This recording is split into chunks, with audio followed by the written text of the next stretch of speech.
elevate. Harris, you have got to wonder what ISIS is thinking when they see that that is the You think they're watching us? Of course, and this is the face of so-called American power. Her and her colleague, Jen Psaki, they look like they're ready to take on Rush Week at Arizona State University. Oh, my goodness. They don't look like they're ready to take on, you know, the most brutal, apocalyptic terrorist. She was the captain of the swim team, Jen Psaki. Yeah, well, and it's ironic, too, because, again, when you bring up this, these very academic-sounding titles of these breakout sessions.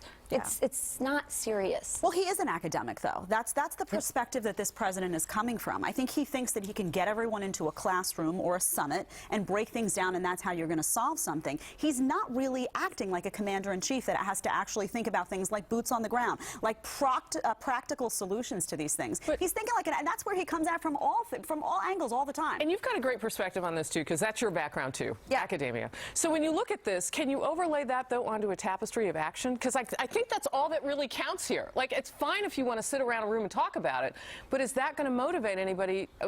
I mean, considering the people who were there, we're now just getting via Breitbart and Andrea, we're getting an idea of who's at the table. Yeah, well, that would be one thing if he were a proactive president in other respects and people felt like he was involved in serious negotiations, that he was interested in an alliance, that when he said something like, for example, establishing a red line, that he followed through with it. But the fact that he's not that kind of president and then comes across as an academic on issues that, I'm sorry, there is not an academic solution to terrorism. There is a very practical solution to terrorism, and if he wants to present this image to the public, that he's a problem solver, then go back to a college campus and teach a course. That's not what this is about. They're going to hurt him with Twitter. Didn't you hear? Yeah, right. 350 State Department Twitter accounts, Andy. They're going to intimidate them with tweets. This could be a positive for Scott Walker. He could play up the whole I didn't graduate college thing, because maybe Americans are a little tired of an administration that turns everything into a sociology class. Yep. Oh, interesting. The one thing I think ISIS, they should reconsider, the burning people alive. It's bad for their carbon footprint, and if anything's going to make the Obama administration mad, it's going to be that. You know, our outgoing Attorney General, Eric Holder, was at the National Press Club making digs, of course, at us, because that's got to be a favorite pastime. I mean, you're trying to fight ISIS, you've got a whole country to run, but, you know, take shots at us. Let's watch, and then we have some comments after. We spend more time talking about what do you call it, as opposed to what do you do about it, you know? I mean, really, you know, if Fox didn't talk about this, they'd have nothing else to talk about. Radical Islam, Islamic extremism, you know, I'm not sure an awful lot is gained by saying that. That doesn't have any impact on our military posture, doesn't have any impact on what we call it, on the policies that we put in place. So he's not talking to any generals, is the feeling that I'm getting. He's also not talking to some people in the Democrat Party, because Congressman Tulsi Gabbard of Hawaii has said this. You look at the vast majority of terrorist attacks that are being committed around the world, and there's one common element here, and it is radical Islamist ideology. This war cannot be won. This enemy cannot be defeated unless we understand what's driving them and their ideology. A Democrat from the president's home state. So what should Fox be doing? Should we not be accurate? I mean, should we be inaccurate like this administration has been and not call it what it is? Is that what he's suggesting? Well, even the should New we York not Times, cover the news? I mean, when the New York Times starts calling it radical Islam, Harris, I mean, you know that the administration is in the minority on this one. And I thought, I mean, it was really cheap for Eric Holder to stand up there and slam Fox News for standing around and just talking when he's leaving an administration that all they do is stand around and talk. They're having a summit. They're having a summit right this for 3 days. No action. And this is a Churchill moment. I mean, this is a moment where the world is looking for a leader to galvanize and name the evil and galvanize the world around fighting this evil.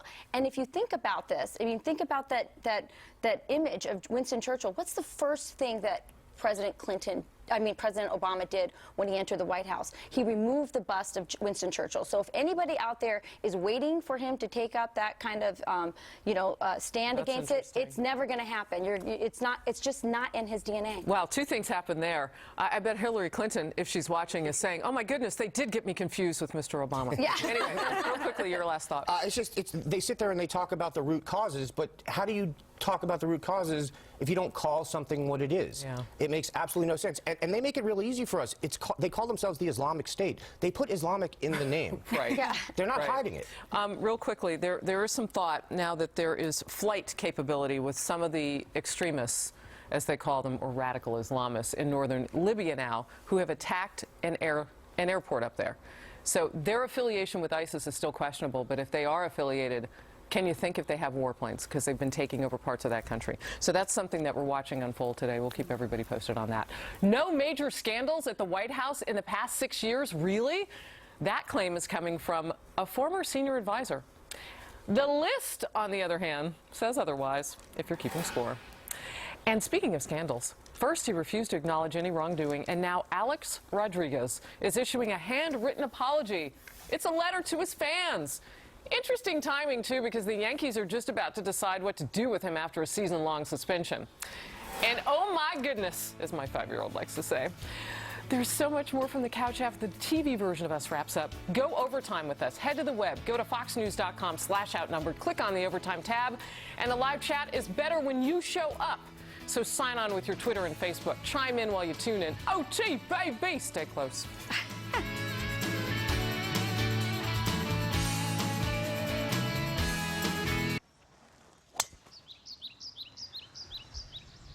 Hi, I'm William Devane.